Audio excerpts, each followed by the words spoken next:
प्रसाद भगवत प्रसाद जस्य प्रसादान्न गति कुतोऽपि ध्यायं स्तुवं तस्य यशस्त्रिसन्ध्यं वन्दे गुरौ श्रीचरणारविन्दं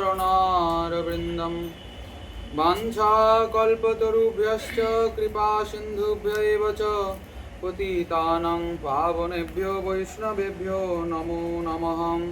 नमो त्रिकालसत्याय जगन्नाथसुताय च सभृत्याय सपुत्राय सकलत्राय ते नमः। आजानुलम्बितभुजौ कनकावदातौ सङ्कीर्तनैकपितरौ कमलायताक्षौ विश्वम्भरौ द्विजवरौ जुगधर्मपालौ वन्दे जगत्प्रियकरौ करुणावतारौ बर्हापीडं नटवरवपु कर्णयो कर्णिकारं बिभ्रद्वासं कनककपिशं वैजयन्तीं च मालं रन्ध्रान् वेणुरधरसुधया पूरयन् गोपवृन्दैर्बृन्दारण्यं स्वपदरमणं प्राविशद्गीतकीर्ति। हे कृष्ण करुणा सिन्धो दीनबन्धो जगत्पते गोपेश गोपिकान्त राधाकान्त नमोऽस्तुते। तप्तकाञ्चन गौराङ्गी राधे वृन्दावनेश्वरीं वृषभानुसुते देवी त्वां नमामि हरिप्रिये। वृन्दायै तुलसीदेव्यै प्रियायै केशवस्य च कृष्णभक्तिप्रदे देवी सत्यवत्यै नमो नमः।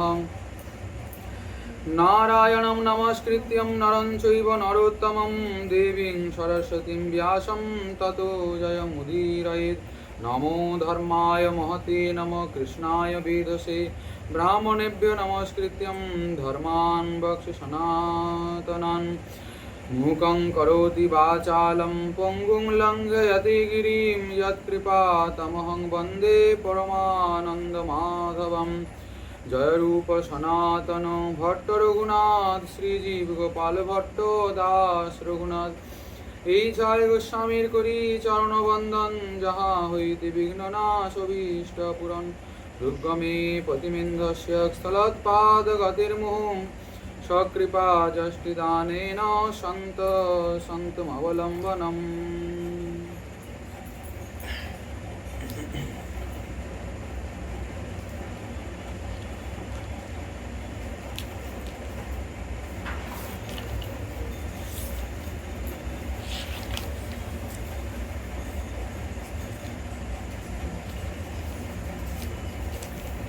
কলি পাবনাবতার সর্বাবতার সার শিরোমণি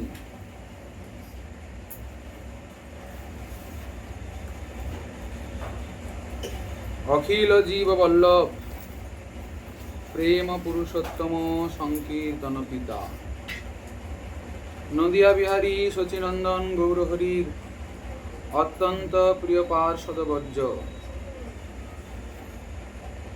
গৌড়ীয় সম্প্রদায় আচার্য বর্জ্য কবিকুল মুকুটমণি কৃষ্ণ ভক্ত শিরোমণি শ্রী শ্রীল কৃষ্ণদাস কবিরাজ গোস্বামী চরণ তদীয় শ্রী শ্রী চৈতন্য চরিতামৃত মহাগ্রন্থ রত্নের মধ্যলীলার অষ্টক পরিচ্ছেদের পরিচয় দিচ্ছেন। প্রভু কহে এহ বাহ্য আগে কহ আর, রায় কহে জ্ঞান শূন্যা ভক্তি সাধ্য সার। এই পদের আলোচনায় আমরা গতদিনে নববিধা ভক্তি সম্পর্কে আলোচনা করেছি।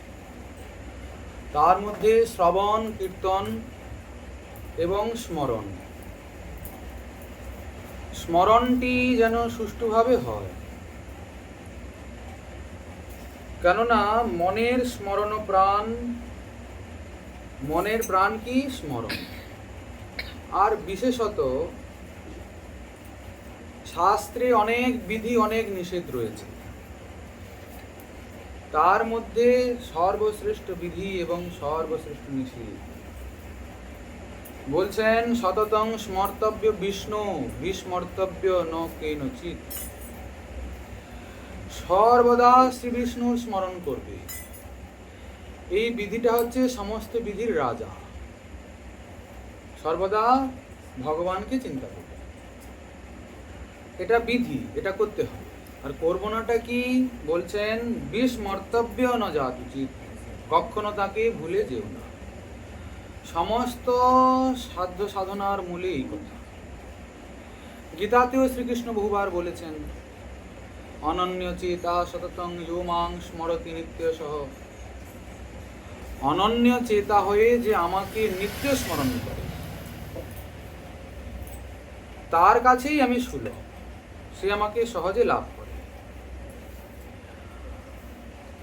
শ্রীমদ্ ভাগবতেও ভগবান কপিল দেব বলেছেন কিভাবে মনোগতি অবিচ্ছিন্ন ভাবে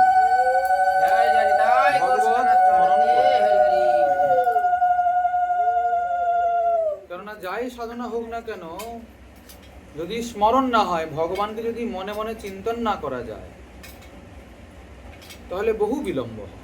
আচ্ছা, সেটা মানে কি? মনের সংযুক্তি বিহীন যে সাধনা, তাকে বলে অনাসঙ্গ সাধনা। আর যখন মনের সংযুক্তির সঙ্গে সাধনা হবে, তাকে বলবে সাসঙ্গ সাধনা, সাসঙ্গ ভজন। এই অনাসঙ্গ ভজনে দীর্ঘদিন সময় লাগে ভগবত প্রেম প্রাপ্তি করতে। আচ্ছা, কতদিন সময় লাগে? বলছেন যতদিন না পর্যন্ত মনটা লাগে ততদিন। মন লেগে গেল তো সাসঙ্গ ভজন শুরু হয়ে গেল, আর খুব তাড়াতাড়ি ভগবত প্রেম প্রাপ্তি সম্ভব। তো গোস্বামীপাদ এই স্মরণকে 5 ভাগে বিভক্ত করেছেন: স্মরণ, ধারণা, ধ্যান, আর ধ্রুবানুস্মৃতি, সমাধি। আমরা গতকাল এসব আলোচনা করেছি। আর কি, সমাধির পরেও একটা স্থিতি রয়েছে, যাকে বলা হচ্ছে বিস্ফূর্তি, অর্থাৎ সাক্ষাৎকার ভ্রান্তি। মনে হচ্ছে যেন এই পাই তো হাতের কাছে, পত্রাবলী রচনা করতে যাচ্ছেন, ধরতে যাচ্ছেন, আর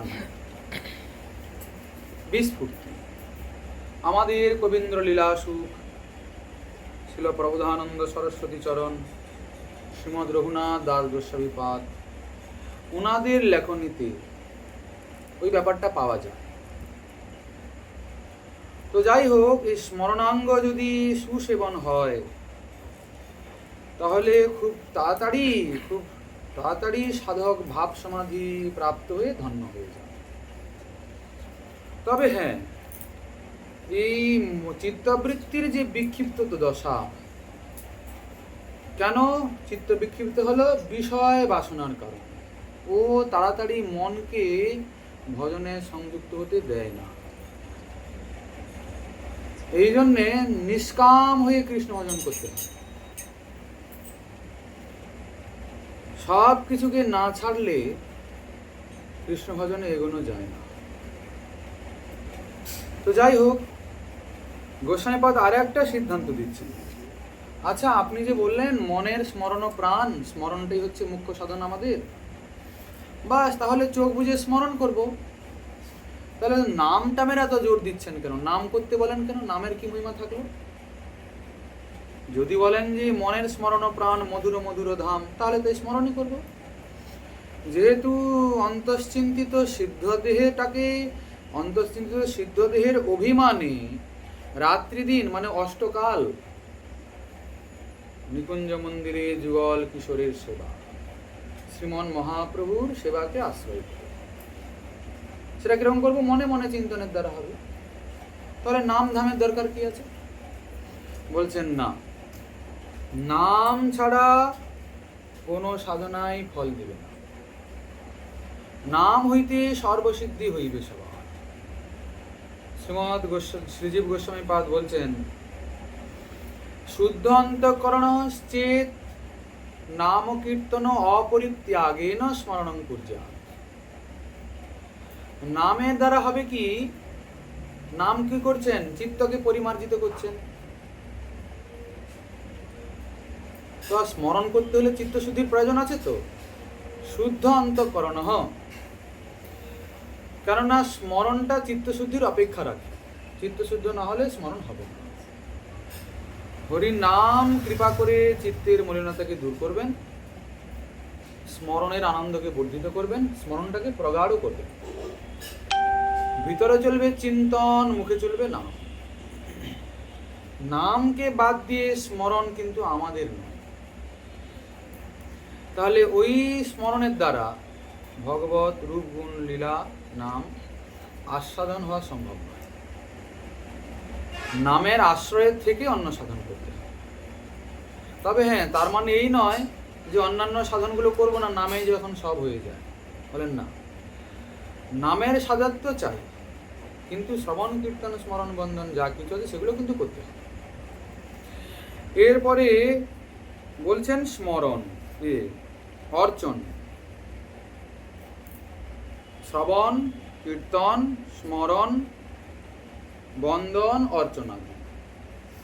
আচ্ছা, অর্চন মানে কি? বলছেন অর্চন মানে হলো সদাচারী হয়ে মন্ত্র এবং উপাচার দিয়ে যে ভগবত ভজন বা সেবা, তাকে বলে অর্চন। সদাচারী না হলে অর্চনে অধিকার নাই, এবং দীক্ষিত না হলে অর্চনের অধিকার নাই। কেননা অর্চন করতে হলে তো মন্ত্রের প্রয়োজন আছে। সেই মন্ত্র আপনি শ্রীগুরুচরণ আশ্রয় না হলে কোথায় পাবেন? বলে বইতে লেখা আছে। বলে হ্যাঁ, বইতে তো লেখা আছে। এই দেখুন, বটবৃক্ষের তলে অজস্র বীজগুলো পড়ে, কিন্তু বটের বীজ, কিন্তু একটাও বীজ থেকে গাছ হয় কি? বট গাছ হয় কোথায়? কার ঘরে ছাদের উপরে, গাছের কোটরে। কেন? ওর একটা পদ্ধতি আছে। সরাসরি ওই বীজ থেকে বৃক্ষ হয় না। পক্ষীগুলো ওই বীজকে ভক্ষণ করে, তারপরে সে মল ত্যাগ করে। ওর মধ্যে যে বীজ থাকে, যেখানে মল ত্যাগ করবে ওখানেই বটবৃক্ষ জন্ম হয়। ঠিক তেমনি মন্ত্র তখনই কাজ করবে যখন সেই মন্ত্র গুরুমুখী হবে। মন্ত্র যদি গুরুমুখী হয়, শ্রী গুরুদেবের মাধ্যমে পরম্পরার হতে আসে, তবে গিয়ে সেই মন্ত্র ক্রিয়া করবে। সেই মন্ত্র জপে সিদ্ধি প্রাপ্তি খুব তাড়াতাড়ি হয়, শীঘ্র হয়। তা এমনি কি করলে হবে না?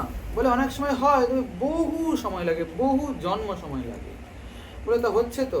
বলে হচ্ছে এই কারণে কৃষ্ণ মন্ত্র সর্বদা সিদ্ধ বলে। কৃষ্ণ মন্ত্রকে কখনো সিদ্ধ করতে হয় না, কৃষ্ণ মন্ত্র আপনি আপই সিদ্ধ, এই জন্য হয়। কিন্তু গুরুমুখী হওয়াটা উচিত, এটা শাস্ত্রীয় বিধান। এমনি এমনি মন্ত্র জপের বিধান গুরু এই শাস্ত্রে না। যদি কেউ বলেন যে আমি তো করছি, তাহলে হ্যাঁ করছেন, ওতে লাভ আছে, সদ্গুরু প্রাপ্তি হবে। নাম, আচ্ছা, নাম মন্ত্রে করিয়া অভেদ। যাদের এখনো শ্রীগুরু চরণে আশ্রয় হয়নি, দীক্ষা হয়নি, তারা নামের উপরে জোর দিবেন। যাদের দীক্ষা হয়েছে তারাও জোর দিবেন। কিন্তু দীক্ষা হওয়ার পরে হয় কি, গুরুদেব প্রদত্ত মন্ত্র জপের একটা ব্যাপার চলে আসে। কিন্তু এই যে নাম জপ করবেন, নামের কৃপাতে সদ্গুরু প্রাপ্তি। আমাদের ঠাকুর মহাশয়ের হলো কি, শ্রী গুরুদেব লোকনাথ প্রভু 32 অক্ষর হরিনাম উপদেশ করলেন। তিনি জপ করছেন হৃদয়ে উৎকণ্ঠা নিয়ে, কবে গুরুদেব আমাকে সেই দীক্ষা দেবেন, শিক্ষা দেবেন, কবে সেই ভজন বুঝিয়ে দেবেন। আচ্ছা, খালি কি নাম জপ করলে হবে? বলেন না, আমাদের মহাজনগণ দেখিয়েছেন আরো কি করতে হবে। ঠাকুর মহাশয় কি করলেন? গুরুদেবের কিরকম হীন সেবা করলেন। হীন সেবায় শ্রী গুরুদেবের চিত্তটা বিগলিত হয়ে গেল, সহজেই সেবা প্রাপ্তি হলো, এবং অল্প দিনেই ভজনেও সিদ্ধি হলো। কিসে হলো? গুরু কৃপাতে হলো। কেননা এই যে ভক্তিপথে অনর্থগুলো রয়েছে, সাধক নিজে যতই সাধন করুক না কেন, এত ভয়ঙ্কর ভয়ঙ্কর অনর্থগুলোকে নিজ সাধন চেষ্টায় সাধক এড়াতে পারে না। তাহলে কি করে হয়? বলে যদি ভগবত শক্তি কৃপা না করে, তাহলে অনর্থমুক্ত হওয়া সাধকের ক্ষেত্রে বড় কঠিন হয়ে পড়ে। ভগবত শক্তি মানে ভগবান এসে কি মাথায় হাত বুলিয়ে দেবেন নাকি? বলছেন না, গুরু কৃপাই হলো ভগবত কৃপা। এই দেখুন আমাদের গোস্বামীপাদ কি বলছেন, তত্রাপি শরণাপত্তি ও সর্বং সিদ্ধ্যতি। বলছেন শরণাপত্তিতে, শরণাগতিতে সর্বসিদ্ধি হয়, এতে কোনো সন্দেহ নেই, শরণাগত হলেই ভগবান কৃপা করেন। কিন্তু তথাপি বিশেষ বৈশিষ্ট্য লাভ শক্তশ্চিত, যদি কেউ বিশেষ কিছু বৈশিষ্ট্য লাভ করতে চান কোনো সাধক, কি করবেন? শ্রী ভগবত শাস্ত্র পদেষ্টৃণাং ভগবত মন্ত্র পদেষ্টৃণাং বা শ্রী গুরু চরণানাং নিত্যমেব বিশেষত সেবাং কুর্যাৎ। বিশেষ লাভ করার যদি ইচ্ছা কারোর থাকে, বিশেষ লাভ অর্থাৎ ওই নিকুঞ্জ মন্দিরে যুগল কিশোরের নিত্য সেবা প্রাপ্তির যদি ইচ্ছা থাকে, তাহলে কি করতে হবে? গোস্বামীপাদ বলছেন ভগবত শাস্ত্র উপদেষ্টা শিক্ষা গুরু, ভগবত মন্ত্র উপদেষ্টা দীক্ষা গুরুর বিশেষত, বিশেষ করে মানে ভগবত সেবাকে গৌণ করে, গুরু সেবাকে মুখ্য করে, এটা হচ্ছে বিশেষ। এইভাবে নিত্য যদি সেবা করা যায় তাহলে এই বস্তু সহজে প্রাপ্তি। কি কথা বললেন মশাই? ভগবত সেবাকে মুখ্য করব, গৌণ করব? বলে হ্যাঁ, কেননা গুরুদেবের হাতেই আছে চাবিকাঠি। গুরুদেব যদি দেন তাহলে আর কোনো রকমের বাধা নেই, কেননা গুরুদেব তো শ্রী ভগবানের প্রতিনিধি। শ্রী ভগবান গুরুদেবের হাতে ছেড়ে দিয়েছেন ব্যাপারটা, কেন? তিনি জানেন যে এ যোগ্য, এ যাকে এখানে নিয়ে আসবে যোগ্যকে নিয়ে আসবে। আচ্ছা, ঠাকুর মহাশয় কি বললেন? শ্রীরূপ পশ্চাতে আমি রহিব ভীত হইয়া, দোহে পুন কহিবেন আমাপানে চাইয়া, সদয় হৃদয় দোহে কহিবেন হাসি, কোথায় পাইলে রূপ এই নবদাসী। যুগল কিশোর করুণাময় জিজ্ঞাসা করছেন রূপমঞ্জুরিকে। রূপমঞ্জুরি দেবী মঞ্জুরিগণের অধ্যক্ষা, অধিনেত্রী। রূপ এই নতুন দাসীকে কোথায় পেলে? আচ্ছা, শ্রী রূপমঞ্জুরি তবে দোহা বাক্যসিনী, মঞ্জুলালি দিল মোরে এই দাসী আনি। মঞ্জুলালি অর্থাৎ শ্রীমৎ লোকনাথ গোস্বামী নিত্যলীলায় তিনি মঞ্জুলালি মঞ্জুরি, নরোত্তমের শ্রীগুরু। নরোত্তম কে? চম্পক মঞ্জুরি। তখন শ্রীরূপ মঞ্জুরি কি বললেন? অতি নম্র চিত্তময়ী ইহারে জানিল, সেবা কার্য দিয়া তবে হেথায় রাখি। এই তত্ত্ব দোহাকার সম্মুখে কহিয়া নরোত্তমে সেবায় দিবে নিযুক্ত করিয়া। আচ্ছা, এরপরে কি যুগল কিশোর আর কোনো অভিযোগ তুললেন? কোথা থেকে আনলে, কেন আনলে, এ যোগ্য কি অযোগ্য তোমরা বিচার করেছো কিনা? না, ওসব বিচার করার দরকার নেই। কেন নেই? কেননা যে প্রক্রিয়াতে এসেছে ওটা উনারই করা, যুগল কিশোরেরই ওই সিস্টেম করা। উনার প্রতিনিধি নিয়ে এসছে না, উনি জানেন যে যাকে নিয়ে আসবে সব ঠিকঠাক আছে। মানে কি, চাবিকাঠি কোথায়? গুরুদেবের হাতে। অতএব গুরু সেবাকে মুখ্য করতে হবে। মুখ্য মানে কি?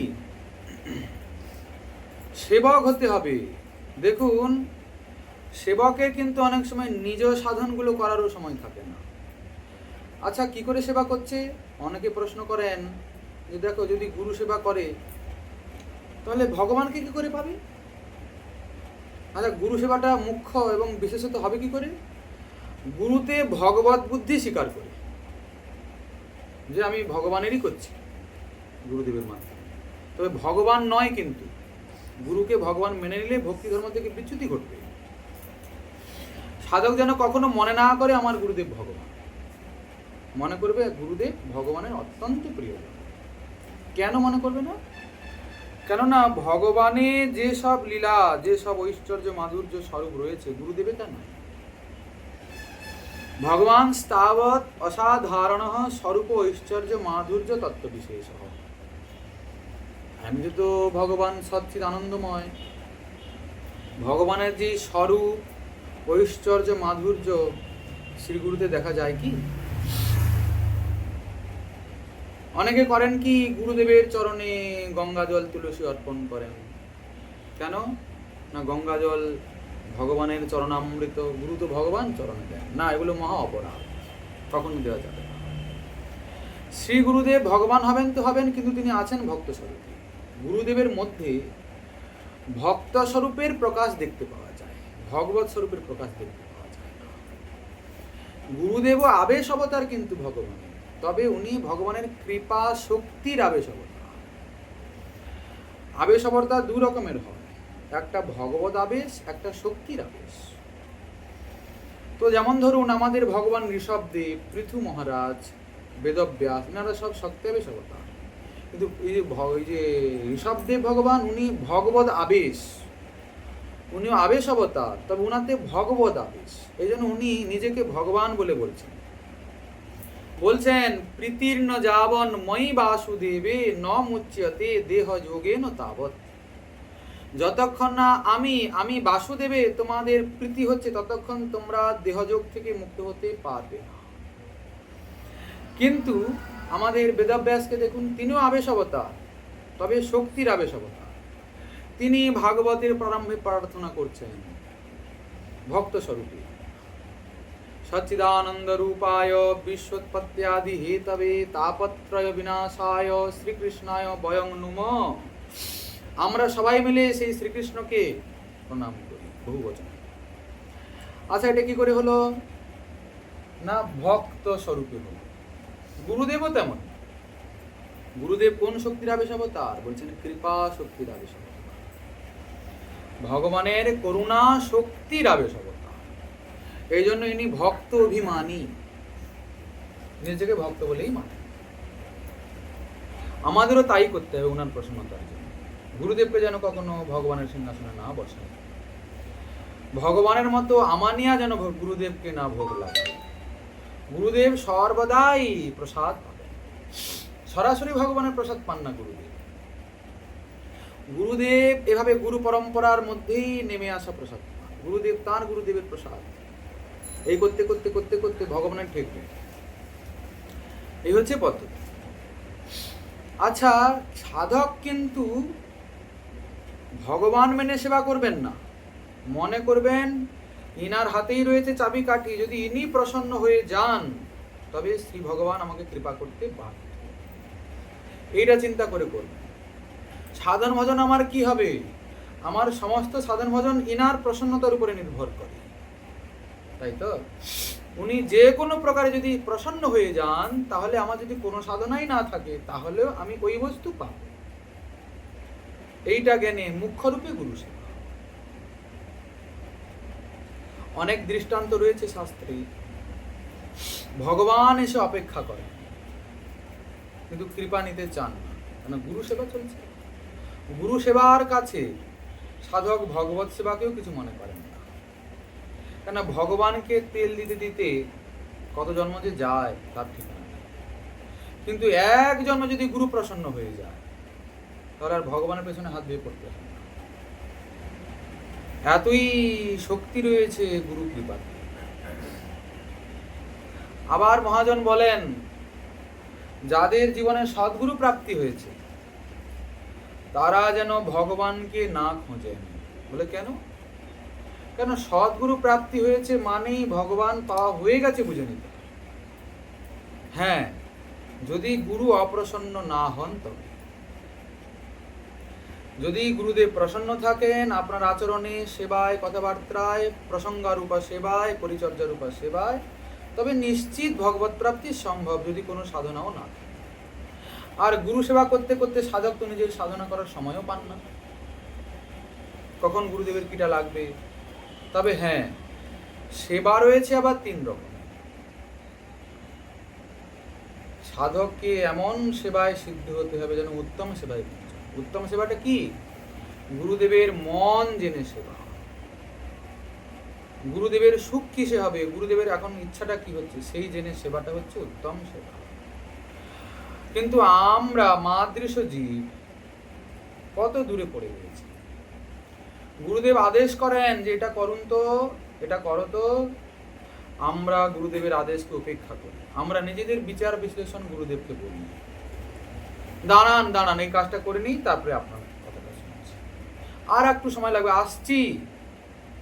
আবার অনেক সময় হয় কি, গুরুদেবকে আমরা এতই সামান্য ভেবে নিই, হোক থামো না একটু আসছে, এই দেখুন কি হয়ে গেল, গুরুদেব নরবুদ্ধি হয়ে গেল। হোক যাচ্ছি তো যাচ্ছি, এত চিল্লাচ্ছেন কেন, ব্যাস কাজ শেষ হয়ে গেল। অর্চে বিষ্ণু শিলধি গুরুসু নরমতি বৈষ্ণবে জাতির বুদ্ধি, পদ্মপুরাণে বলছেন গুরুদেবের নরবুদ্ধি, বৈষ্ণবে জাতির বুদ্ধি, ভগবানের শ্রীবিগ্রহে শিলা বুদ্ধি, আর চরণামৃতে সামান্য জল বুদ্ধি, আর হরির নামে সামান্য শব্দ বুদ্ধি। বলছেন যস্য বা নারকীশ, নরকগতি নিশ্চিত। গুরুকে মনুষ্য জ্ঞান প্রভু না করিবে, মনুষ্য জ্ঞান এসে গেলে, প্রাকৃত ভাব এসে গেল, এইসব হবে, ও সেবাতে গুরু জীবনে প্রসন্ন হবেন না। এটা গেল এক প্রকারের সেবা। আবার এক প্রকারের সেবা হলো গুরুদেব আদেশ করেছেন, তারপরে আমি পালন করেছি সঙ্গে সঙ্গে, এটা তার থেকে উত্তম। তবে হ্যাঁ, এখানে একটু সমস্যা আছে, কি, গুরুদেব বলার পরে করছো, অপেক্ষা আছে। উত্তমটা কি না, গুরুদেব বলবেন না। গুরুদেব কেমন বলবেন, কিন্তু নিজের ভাবে ব্যস্ত রয়েছেন, কোন রাজ্যে তিনি থাকেন, কখন কি করে বলবেন। সেবা করতে করতে সেবক এমন একটা স্থিতিতে এসে পৌঁছায়, গুরুদেবের অন্তর জেনে সেবা করে। আমরা ওসব থেকে বহু দূরে। তবে দেখুন, ভগবত সেবা মিলে সহজে, সবাইকে মিলে, প্রতি ঘরে ঘরেই সবাই ঠাকুরের সেবা করে, কিন্তু গুরু সেবা কপালে মিলে। গুরু সেবা মিলে কিসে, ভগবানের করুণা হলে। কেননা গুরু সেবাই হচ্ছে এমন একটা রামবাণ ঔষধ, যাতে ভগবানকে ধরা দিতেই হয় সহজে, যদি গুরু সেবায় সে সিদ্ধ হয়। তবে গুরুদেব যদি প্রসন্ন হয়ে যান, হাজার হাজার শিষ্য হয় গুরুবর্গের, সবাইকে গুরু সেবা পায়। গুরুদেবকে নিজের নিজজন রূপে, সেবক রূপে সবাইকে স্বীকার করেন। মদীয় শ্রীল গুরুদেব বলেছিলেন, দেখো বাবা, শিষ্য তো বহুত হয়। শিষ্য কাকে বলে, যে নিজের উদ্ধার চায়, নিজের উদ্ধারের জন্য গুরুচরণ আশ্রয় হলো, মন্ত্র নিল আর চলে গেল। গুরুদেব কোথায় থাকলো, থাকলো না মরলো, ও সব শিষ্যের অনুসন্ধান থাকে না। কেন, জানে কি যে দীক্ষাটা নিয়ে নিলে আমার কাজ শেষ হয়ে গেল। কিন্তু সেবক মানে কি, সেবকের রাতে ঘুম নাই, ভোজন নাই, সেবকের কোনো সাধন নাই, ভজন নাই, সেবকের সব কিছুই শ্রী গুরুদেবের সেবা। কখন করবে সে, তাকে তো গুরুদেবের ঘুমানোর পরে ঘুমাতে হবে, গুরুদেবের জাগার আগে জাগতে হবে। এখন শ্রী গুরুদেব নিজেই যদি রাতে আধা ঘন্টা বিশ্রাম করেন, আধা ঘন্টা ঘুমান, তাহলে শিষ্য কখন ঘুমাবে, কখন জাগবে? কারণ গুরুদেব এতই সাধনে তৎপর, তাহলে শিষ্য সেবক করবে কি বেচারা? শিষ্য একটু সুযোগ পেয়েছে প্রসাদ পাওয়ার জন্য, হঠাৎ গুরুদেবের কোনো বস্তুর প্রয়োজন পড়েছে, ও হে কোথায় গেলে, শিষ্যকে তৎক্ষণাৎ ভোজন সব ছেড়ে দিয়ে গুরু সেবায় উপস্থিত হতে। দেখুন সেবা কেন, কত কত কষ্ট করে গুরুদেবের প্রসন্নতা আছে। গুরুদেব কখনো কোনো পরীক্ষাও নেবেন, আমাদের শ্রী গুরুদেব আমাদের এসব বলেছিলেন কথা। গুরুদেব পরীক্ষা নেবেন, সেবককে চটথাপড়ও খেতে হবে। গুরুদেব কখনো কখনো হয়তো দেখা যাবে গুরুদেবের কোনো জিনিস চুরি হয়েছে, কেউ নিয়েছে, গুরুদেব তার সেবককেই সন্দেহ করবেন, আমার আলমারিতে তো এই হাত দেয় সবসময়, কে বা নিয়ে যাবে, এই বোধহয় নিয়েছে। অপবাদ নিতে হয় সেবককে, চটথাপড়ও খেতে হয়। অতএব সেবক হলে সহজে প্রাপ্তি হবে ঠিক, কিন্তু সেবক হওয়াও সোজা কথা, সেবক হওয়া সোজা কথা। কিরকম হওয়া যায়, ভগবানের অত্যন্ত করুণা না হলে পাওয়া যায় না। দেখুন, গুরু কৃষ্ণ একে অপরের পরিপূরক কৃপাটা। ব্রহ্মাণ্ড ভ্রমিতে কোনো ভাগ্যবান জীব গুরু কৃষ্ণ প্রসাদে পায় ভক্তিলতা বীজ। হয় গুরু কৃপায় মিলে, না হয় কৃষ্ণ কৃপায় মিলে। গুরু কৃপায় কৃষ্ণ মেলে, কৃষ্ণ কৃপায় গুরু মেলে, না হলে সদ্গুরু সবার কপালে জোটে না। তো যাই হোক, আমরা অর্চনাঙ্গ আলোচনা করতে করতে দীক্ষার প্রসঙ্গ বললাম, কেননা দীক্ষিত না হলে অর্চনাঙ্গী অধিকার নাই। কিন্তু নাম শ্রবণ কীর্তনের ক্ষেত্রে কিন্তু এই দীক্ষার কোনো রকমের অপেক্ষা নেই। দীক্ষা পুরশ্চর্যা বিধি অপেক্ষা না করে জিহ্বার স্পর্শে আচন ডালে সবারই উদ্ধার, বরং দীক্ষার যোগ্যতা আসে নামের কৃপায়। দেখুন, দীক্ষা মানে আমরা বুঝি বাস কান ফুঁকে নিলে কাজ শেষ হয়ে গেল। যদি চিত্ত পবিত্র না হয়, শ্রী গুরুদেব যে মন্ত্ররূপী শ্রীবিগ্রহের স্থাপনা করলেন আপনার হৃদয় মন্দিরে, তার অনুভব কি করে প্রাপ্ত হবে? দীক্ষার সঙ্গে সঙ্গে তো শিষ্যের অনুভূতি আসা চাই যে একটা নতুন জীবন পেলাম। একে তো সাবিত্র জন্ম বলে। মানবের 3 বার জন্ম, এটাকে বলে সাবিত্র জন্ম। গুরু কৃপায় আবার একটা নতুন জন্ম। এখন তার সব বদলে গেল, নিত্য নতুন অনুভব তার আসবে। এখন সে ভগবত অনুভব করবে। নাম গুণ রূপ লীলার প্রতি শ্রবণ কীর্তনে তার আগ্রহ বেড়ে যাবে গুরু কৃপাতে, গুরু চরণে আশ্রয়ের পরে। পরিবর্তন দেখা যাবেই যাবে যদি উপযুক্ত সদ্গুরুর কৃপা হয় এবং যদি চিত্ত পবিত্র থাকে। এই হচ্ছে কথা। কিন্তু না হলে মাদৃশ যারা অপরাধী, এদের ক্ষেত্রে কোনো অনুভব নেই। করুণা সিন্ধু গুরুদেব সবই দিয়েছেন, কিন্তু চিত্ত পবিত্র হওয়ার জন্য ওনার কৃপাকে আমরা অনুভব করতে পারছি না। কেন? কেননা গুরুদেব কৃপা করেছেন, মহাপ্রভু কৃপা করে দিয়েছেন, নিতাই চাঁদও কৃপা করেছেন, সবাই কৃপা করেছেন। কৃপার বেড়া জালে আমরা ঘিরে বসে রয়েছি। কিন্তু মহাজন বলছেন সবাই কৃপা করেছেন, সেই কৃপার ফলীভূত ততক্ষণ হবে না ততক্ষণ আপনি নিজে নিজের গুরু না হচ্ছেন। নিজেকে আগে নিজের উপরে কৃপা করতে হবে। কিরকম কৃপা? না আমাকেই সাধন করতে হবে। গুরু প্রদত্ত মন্ত্র জপ প্রতিদিন নিয়মিত নিষ্ঠার সহিত জপ করতেই হবে, মন লাগুক কি না লাগুক, ভালো লাগুক কি না লাগুক। ভালো লাগে না কেন? বলছেন এই চিত্তের অনন্তকাল ধরে এই জড়জগতের বিষয়গুলোকে ভোগ করে করে অভ্যেস হয়ে গেছে, আর এখন আপনি ওকে অন্য স্বাদের একটা কিছু আস্বাদন করাতে চাচ্ছেন, তো সহজে কি করে ওর ভালো লাগবে? তো দীর্ঘদিন এই অভ্যাস করতে করতে করতে করতে একদিন মনের একটা আকর্ষণ এসে যায়, তখন স্বাভাবিকভাবেই তার ভালো লেগে যায়, তখন ভজন আপনি আপ চলে। তবে হ্যাঁ, অনেকে গুরুদেবের কাছে যান, অনেক প্রার্থনা করেন, বাবা আমার ঘরে এই সমস্যা আপনি কৃপা করুন, বাবা আমার বড় রোগ হয়েছে আপনি কৃপা করুন। অনেকে বলেন জানেন তো গুরুদেবের কাছে দীক্ষা নেওয়ার পরেই আমার সংসারে খুব উন্নতি হচ্ছে। অনেকে বলেন গুরুদেবের দীক্ষা নেওয়ার পরেই আমার ব্যবসাটা খুব উন্নতি হচ্ছে। অনেকে বলেন আমার শরীরে একটা কঠিন ব্যাধি ছিল, গুরু কৃপাতে ব্যাধিটাও গেছে। সত্যি আমাদের গুরু কি জয় জয়, ধন্য ধন্য ধন্য, এমন গুরু পেয়েছি।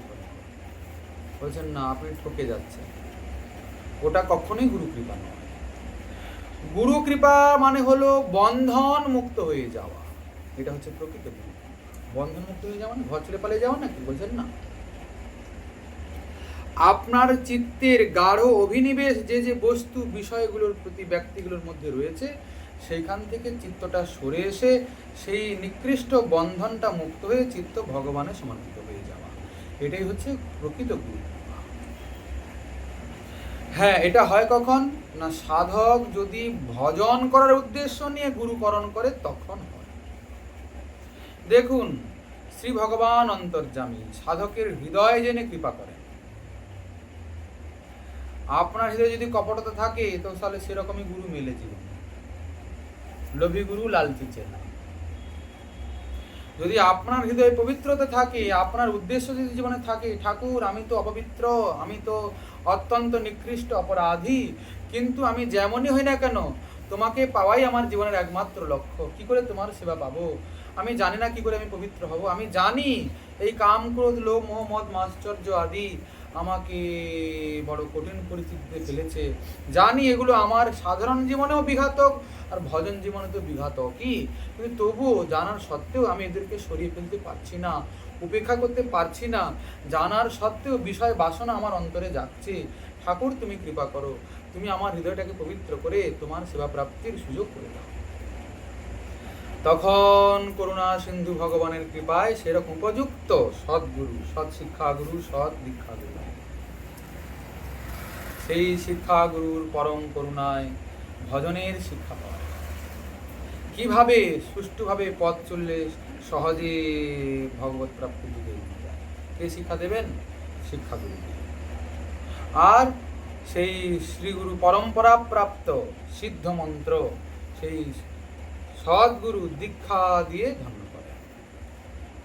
আবার হ্যাঁ, এখন তো হাটে বাজারে ঘরে বাড়িতে খুব গুরু পাওয়া যায়, তবে খুঁজে দেখতে গেলে গুরুদেবের কোনো পরম্পরাই নাই, গুরু প্রণালী নাই। গুরু প্রণালীর অতি আবশ্যক, কেননা কৃপা, কেননা জল প্রণালীতে প্রবাহিত হয়। প্রণালী মানে কি? যে ড্রেন, ড্রেনকে বলে প্রণালী। নাহলে প্রণালী যদি ঠিকঠাক না থাকে জল আটকে যায়, তাই তো? আটকে যায় কি না? যদি ড্রেনটা পরিষ্কার থাকে তাহলে জলটা সহজে নেমে আসে। তেমনি প্রণালী মানে কি? গুরু পরম্পরা। পরম্পরাটা প্রামাণিক হতে হবে। অনেকের এমন পরম্পরা সব এদিক ওদিক করে বানিয়েছেন, দিয়ে দেখাচ্ছেন আমাদের প্রণালী রয়েছে, পরম্পরা রয়েছে, কিন্তু ইতিহাস যদি দেখা যায়, নরোত্তম ঠাকুর মহাশয়ের শিষ্য বিশ্বনাথ চক্রবর্তীবাদ এটা কখনো নয়, ইতিহাস তা বলে না।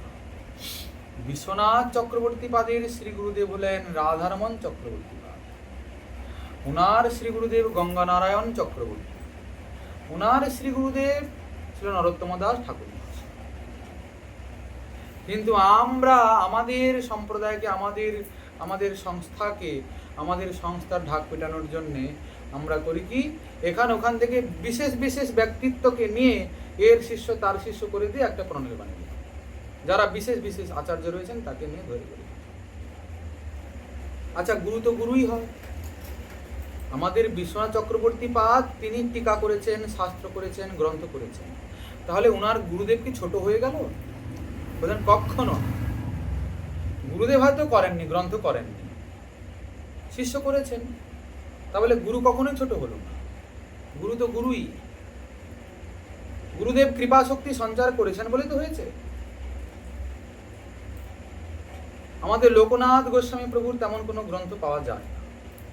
নরোত্তম দাস ঠাকুর মহাশয় কত গ্রন্থ, এইসব প্রেমভক্তি চন্দ্রিকা করেছেন, প্রার্থনা করেছেন, তাহলে কি আমরা লোকনাথ প্রভুকে ছোট বলবো, কনিষ্ঠ বলবো? তিনি নরোত্তম ঠাকুর মহাশয়ের গুরু হওয়ার যোগ্য নয়? বলে বাবা, এটা কি করে সম্ভব? কখনো নয়।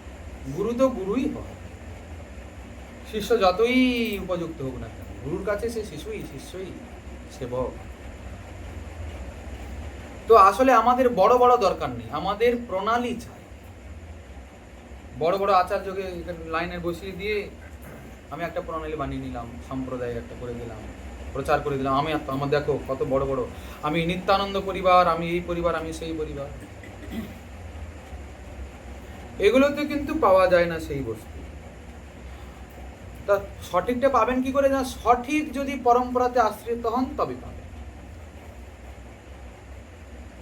গুরু প্রণালী যদি না থাকে তাহলে সিদ্ধ প্রণালী কি করে পাবেন? যুগল কিশোরের ভজন কি করে পাবেন? ওটা তো সিদ্ধ প্রণালী রয়েছে, ওখানে ওই রকম, এখানে ওই রকম, যে সে আপনাকে যেখানে সেখানে সেবায় নিযুক্ত করতে পারবে না, প্রণালীর মাধ্যমে হবে। অতএব গুরু প্রণালীর বিশেষ প্রয়োজনীয়তা। দীক্ষা শিক্ষা নেওয়ার আগে সাধক যেন এই বিষয়গুলিকে আগে ভালো করে বুঝে নেন, যে নিতাই গৌর রাধে শ্যাম এই আমাদের ইষ্ট, ইনাদের সেবা পেতে হলে কি কি করণীয়, কোন গুরুর কাছে দীক্ষা নিতে হবে, কোন গুরুর কাছে গিয়ে শিক্ষা নিতে হবে, কি কি শাস্ত্র গ্রন্থের অনুশীলন করতে হবে, নাকি সারা দুনিয়ায় সনাতন ধর্মে যত শাস্ত্র আছে সব করবে, বলেন না? 64 ভক্তি অঙ্গের মধ্যে গোস্বামীপাদ বললেন, বহু গ্রন্থ কলাভ্যাস ব্যাখ্যান বর্জিব। বহু গ্রন্থ নিয়ে আমাদের কাজ কি? এ পুরাণ, ও পুরাণ, ও উপনিষদ, সে দুনিয়া ভরে, অনেকে তো আবার কোরআন বাইবেলও পড়ে ফেলেন। আমাদের তো এত সময় নষ্ট করে লাভ নাই। আমাদের তো মূল মন্ত্র হলো প্রেমভক্তি চন্দ্রিকা। যদি কেউ কিছু না করতে পারেন, সহজ সরল ভাষায় ঠাকুর মহাশয় যে লিখেছেন প্রেমভক্তি চন্দ্রিকা, সদ্গুরু চরণে আশ্রিত হয়ে যদি তার অনুশীলন করেন, তাতেই প্রেমভক্তি হয়ে যাবে। এমন গ্রন্থ বিশ্বে আর অদ্বিতীয় নাই। সাধকের ভজন জীবন শুরু হবে কোথা থেকে? কোন কোন স্থিতিগুলোর উপর দিয়ে সাধকের ভজন যাত্রা, জীবন যাত্রা? আচ্ছা দেখুন, প্রেমভক্তি চন্দ্রিকাতে ঠাকুর মহাশয় সাধন ভক্তিও বর্ণনা করে দিয়েছেন। কেন? আমাদের তো রাগানুগা ভক্তি, আমরা এসব বিধিবিধানকে কেন মানবো? বলছেন না, রাগানুগা কিন্তু বিধি সম্বলিত রাগানুগা। এইসব বিধিবিধানগুলোকে উপেক্ষা করে আপনি কখনো রাগানুগা প্রাপ্ত হতে পারেন। কি সুচারু বর্ণনা! সাধন ভক্তিতে সাধকের আবেশ কেমন করে আসবে তার বর্ণনা করেছেন। সাধন ভক্তিতে আবেশ আসতে দেওয়ার পথে অনর্থগুলো কি কি পরিপন্থী হয়ে দাঁড়ায় তার বর্ণনা করেছেন। এত অভূতপূর্ব এবং সিদ্ধান্ত সম্পূর্ণ। কেমন সিদ্ধান্ত?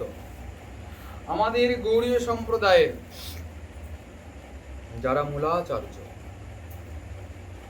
তাদের মূল সিদ্ধান্তগুলির সার সংগ্রহ করে কম কথা, কম শব্দে এমন বর্ণনা বড় দুর্লভ।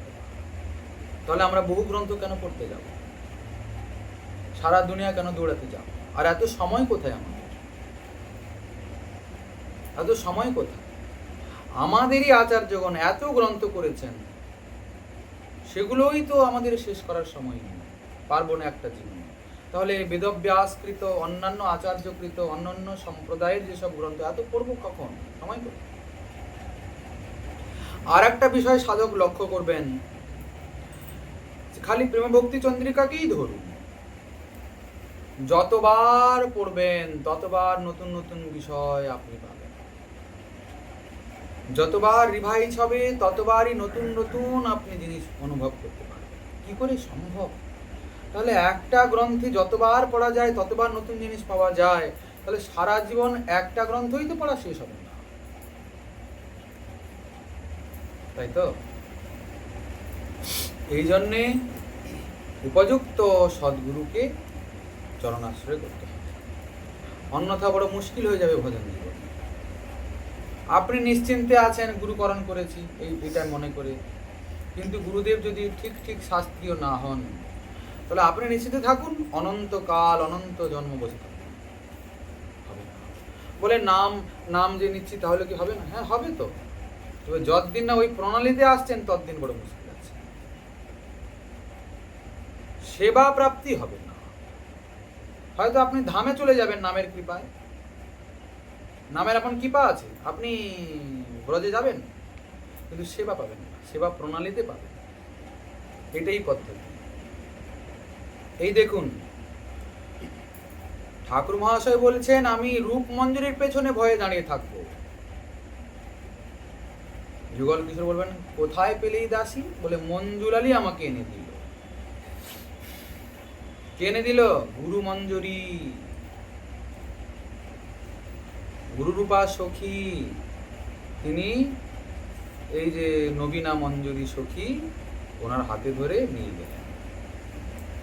তিনি সরাসরি সেবায় লাগাচ্ছেন না, যিনি দাসীগণের অধিনেত্রী রূপ মঞ্জুরির হস্তে সমর্পণ করেছেন, উনি দেখেন যে নিয়ে এলো কে, নাহলে মুশকিল আছে।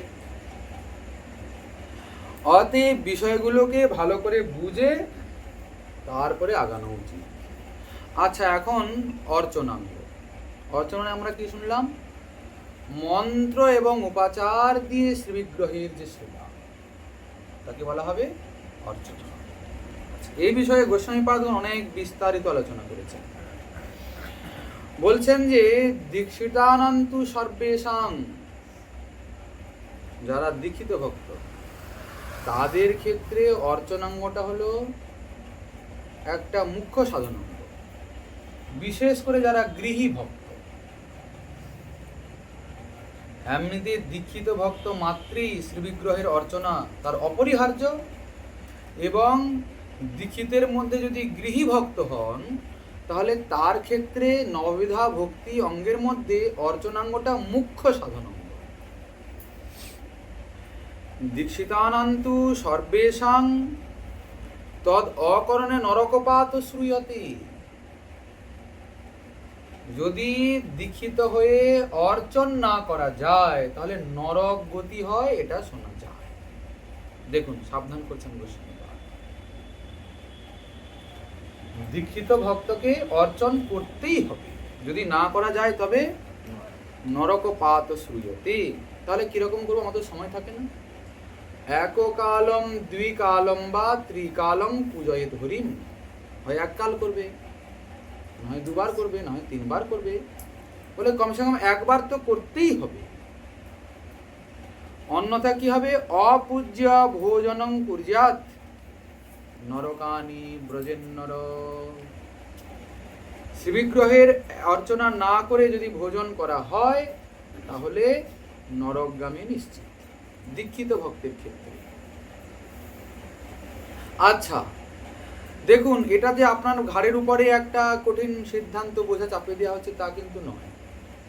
এই অর্চনাঙ্গ এতই আনন্দময়, এতই রসময়, সাধক আনন্দের সহিত করবেন। তবে কেন আনন্দময় সেটা পরে আলোচনা হচ্ছে। কি করে আনন্দ হবে, কি করে অর্চনাঙ্গ সুসেবন হবে। ঠাকুর মশাই বললেন তো যে সদাই করিব সুসেবন। কিন্তু এখন এটা বুঝতে হবে যে কোন প্রকারে আমাদেরকে কিন্তু অর্চনা করতেই হবে। কমসে কম একটা তুলসী দল তো তার চরণে দিতেই হবে, নাহলে আর কেমন সাধক, কি ভজন করব, কার করব। আচ্ছা, এবার গোস্বামীপাদ বলছেন, যেতু সম্পত্তিমন্ত গৃহস্থস্তেষাং অর্চন মার্গ এবং মুখ্য।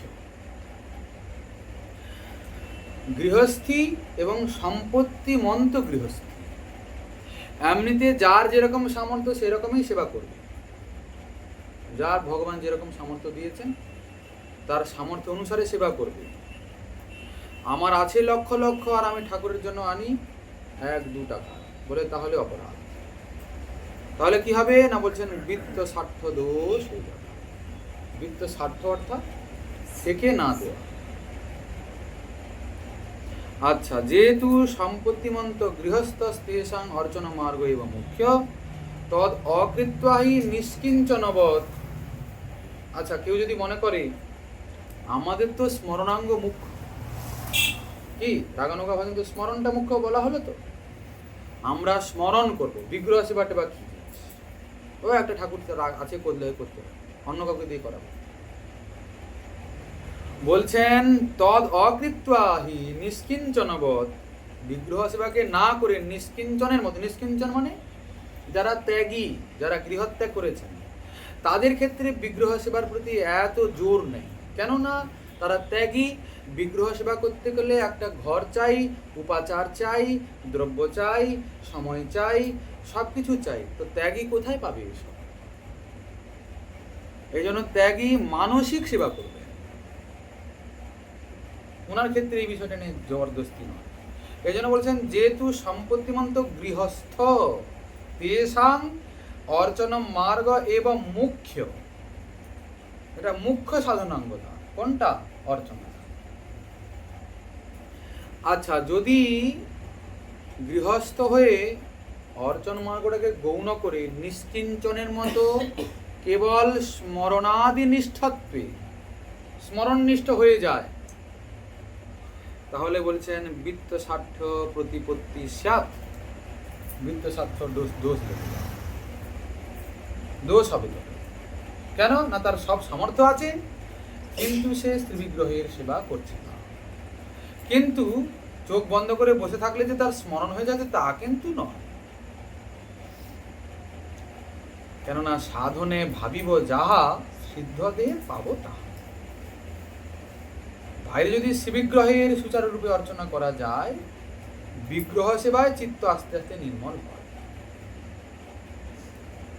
অর্থাৎ বিগ্রহ সেবা অর্চনাঙ্গকে একদম উপেক্ষা করে কখনো ভজনানুভব হওয়া সম্ভব নয়।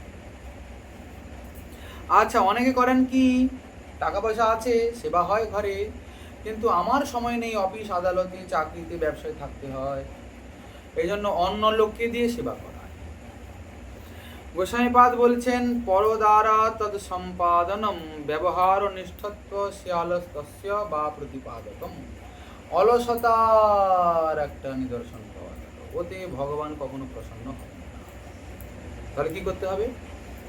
নিজের হাতেই বিগ্রহ সেবা করতে হবে, নিজের হাতেই করতে হবে। আচ্ছা, তা ভালো কথা, তা আমি করব। এখন এই অর্চনাঙ্গটা সুসেবন হবে কি করে? করতে তো হবে জানলাম, কিন্তু বিগ্রহ সেবা করার আগ্রহটা আসবে কি করে? আগ্রহটা আসার নামে তো সুসেবন হওয়া। আগ্রহটা এলেই তো নিত্য প্রতিদিন শ্রদ্ধার সহিত বিগ্রহের সেবা হবে, না হলে কি করে হবে? নাহলে ঠেলায় পড়ে কি একটা কথাই রয়েছে যে আমাদের ঠেলায় পড়ে করলে তো হবে না। তাহলে কি করে হবে? গোস্বামীপাদ বলছেন অথ শ্রীমৎ প্রতিমায়ন্তু তদা কারৈক রূপতৈব চিন্তয়ন্তি। কি করে হবে না? শ্রীমৎ প্রতিমাতে যখন সাক্ষাৎ বুদ্ধি হবে। এখানে অনেক বড় রহস্য রয়েছে। শ্রীমৎ প্রতিমা মানে শ্রীবিগ্রহে যখন সাক্ষাৎ বুদ্ধি হবে তখন সুসেবন। অর্চে বিষ্ণুশীলধি, শ্রী ভগবানের বিগ্রহ কোনো মূর্তি নয়, সাক্ষাৎ ব্রজবিহারী। এই জ্ঞানটা আসলে তবে গিয়ে কিন্তু সুসেবন হবে। শিলা বুদ্ধি কৃতং কিংবা প্রতিমায়া হরের ময়া। এই দেখুন গোস্বামীপাদ এটাকে কত দিক দিয়ে বোঝাচ্ছে। যখন মহারাজ দশরথ মৃগয়া করতে গেছিলেন,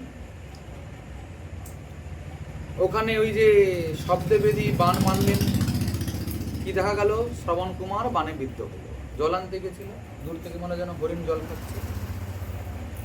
শ্রবণ কুমার তো মরেছে।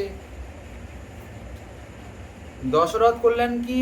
অন্ধ পিতা মাতার কাছে আসলেন শ্রবণ কুমার, অনেকক্ষণ অপেক্ষায় আছেন। আয় তৃষ্ণায় প্রাণটা জ্বলে যায়। ও পুত্র এসেছো, পুত্র এসেছো। পায়ের আওয়াজের শব্দ পেয়ে বলছেন। তখন মহারাজ দশরথ বললেন, না, আমি আপনার পুত্র নই, আমি দুর্ভাগা দশরথ। আমার পুত্র কোথায়? বলছেন, এই অভাগার বাণের আঘাতে আপনার পুত্র মৃত্যুবরণ করেছে। আপনি আমাকে যা শাস্তি দেবেন দিন, আমাকে দণ্ড দিন। তখন সেই ঋষি এত ভয়ঙ্কর ক্রোধিত হলেন এবং তৎক্ষণাৎ দশরথ মহারাজ কবি সম্পাদ করলেন কিনা, আমি যেমন আজকে পুত্র হারা হয়ে প্রাণ হারাবো, তোমাকে অভিশাপ দিলাম, তুমিও পুত্র শোকে মৃত্যুদণ্ড প্রাপ্ত। অভিশাপ তো দিলেন, কিন্তু ঋষি এখন আক্ষেপ করছেন যে হে বিধাতা, আমি কি কোনো জন্মে ভগবানের শ্রীবিগ্রহে শিলাবুদ্ধি করেছিলাম যে অপরাধে আমাকে এই দণ্ড পেতে হলো? গোস্বামীপাদ এই উদাহরণ তুলছেন ওখান থেকে। বলতে চাইছেন এইটা যে দেখো, ভগবত বিগ্রহে শিলাবুদ্ধি করলে কি হয়? আমি কি কোনো জন্মে ভগবানের শ্রীবিগ্রহে শিলাবুদ্ধি করেছিলাম? শিলাবুদ্ধি কৃতং কিংবা প্রতিমায়া হরির ময়া, যার দণ্ডস্বরূপ আজকে আমাকে এত বড় শাস্তি পেতে হলো। আচ্ছা, তার মানে এটা বলতে যা হচ্ছে, সে শ্রীবিগ্রহে যেন কখনো শিলাবুদ্ধি না আসে। কি বুদ্ধি করতে হবে? সাক্ষাৎ বুদ্ধি করতে হবে। ওই দেখুন, ছোট ব্রাহ্মণ গেল কিনা গোপালের কাছে, সাক্ষী গোপাল সব বৃত্তান্ত জানালেন। ঠাকুর, এই তো সব তুমি শুনলে। তখন ছোট বিপ্র বলছে কি, ব্রহ্মণ্যদেব তুমি বড় দয়াময়, এই দুই বিপ্রের প্রতি তুমি কৃপা করো। বড় দয়াময় তো, তুমি তো সব শুনলে, কৃপা করো। আমি কন্যা পাবো, এতে মোর নাহি সুখ। ব্রাহ্মণের প্রতিজ্ঞা যায়, এই বড় দুঃখ কি মেয়েটাকে নিয়ে তো টানাটানি হলো।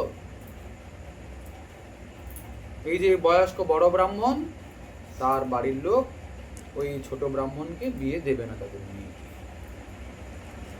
গ্রামে বিচার বসলো, রায় হলো কি, কে সাক্ষী আছে কি, কথা উনি বলেছিলেন, বলে হ্যাঁ সাক্ষী আছে বৃন্দাবনের গোপাল।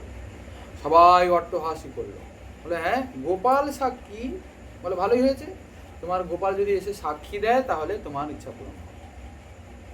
বলে আমাকে কিছুটা সময় দেয়, বলে হ্যাঁ তুমি সময় নাও। গোপালকে সব কথা শোনালো গিয়ে, দেখো গোপাল এই সব ঘটনা হয়েছে। এখন তার কাছে বলা হচ্ছে আসল কথা, দেখো ঠাকুর, ওর মেয়েকে বিয়ে করব ওটাতে আমার কোনো সুখ নেই, কিন্তু এই যে ব্রাহ্মণের প্রতিজ্ঞাটা করেছিল তা নষ্ট হচ্ছে, এইটা নিয়ে আমার বড় দুঃখ। এত জানি তুমি সাক্ষী, দেহ দয়াময়, তুমি সাক্ষী দাও। ভালো কথা। জানি সাক্ষী নাহি দেয় তার পাপ হয়। এই দেখুন কি বলছে, যদি উনি উনাকে শিলাবুদ্ধি করতেন এই কথা বলতে পারছেন কি? বলছেন জেনে বুঝে যে সাক্ষী দেয় না তার পাপ হয়। আসলে ছোট বিপ্র ব্রজের ভক্ত, রাগানুগা ভক্ত, এই জন্য কৃষ্ণের সঙ্গে সম্বন্ধ বোধে এই কথাটা বলা হচ্ছে। না, ব্রজের তো সম্বন্ধ থেকেই প্রেমটা আসে, সরাসরি তো প্রেম করা যায় না কাউকে, আগে কোনো না কোনো সম্বন্ধ স্থাপিত হলে। আর সম্বন্ধের কাছে তো কোনো ঐশ্বর্য থাকে না, মাধুর্য জ্ঞান।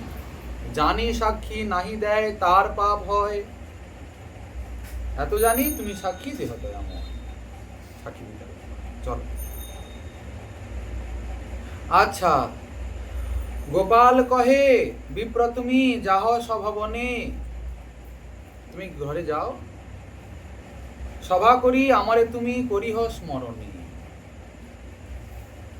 তুমি সেখানে সভা করে আমাকে স্মরণ করবে, দিলে কি হবে না, তাহা আবির্ভূত হইয়া আমি সাক্ষী দিব, প্রতিমা স্বরূপে তাহা চলিতে নাড়িব।